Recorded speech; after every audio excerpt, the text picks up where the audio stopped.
इन यात्राओं के चक्कर में मत पड़ो। उनका तो काम है ये यात्रा निकालना।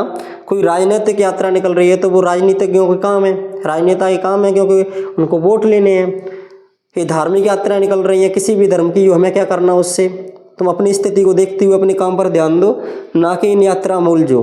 किसी तुम धर्म में या राजनीति में किसी नेता के चंगुल में पड़ के उलझ गए ना, तो पूरी ज़िंदगी भर पछताओगे। 2-4 साल का पता ही नहीं चलेगा कब निकल गई। जब एक चपेट लगेगी, जब तुम्हें कभी ये तब महसूस होगा ये, जब तुम्हें ज़रूरत पड़ेगी और तुम वहाँ पर भटक जाओगे, वहाँ रखे रह जाओगे तुम। जब तुम्हें एकदम से झटका सा लगेगा कि अब क्या करूँ मैं, तब तुम्हें समझ में आया कि मैंने पीछे जो अपना कीमती समय था वो कहाँ बिता दिया। ज़्यादातर 10वीं 12वीं के बाद बच्चों को भटकाया जाता है सबसे ज़्यादा, चाहे वो धर्म के नाम पर हो चाहे राजनीति के नाम पर हो।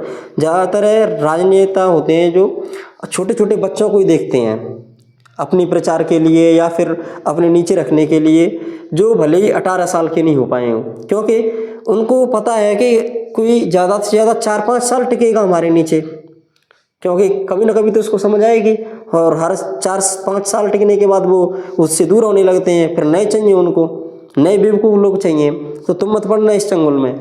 अगर तुम इस चंगुल में हो तो इससे दूर निकलो। यही हाल धर्म का है। कोई भी धर्म हो, सब धर्म कोई किसी को खिलाने नहीं आता, हो तो भी कोई फ़र्क नहीं पड़ता, ना हो तो भी कोई फ़र्क नहीं पड़ता।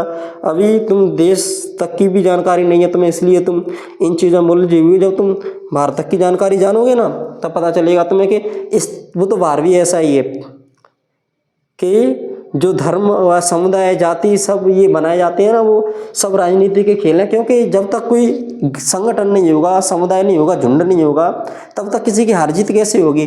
जब तक विघटन नहीं होगा तब तक हार जीत कैसे होगी। कभी भी नहीं हो सकता कि पूरी जनता इकट्ठी हो जाए।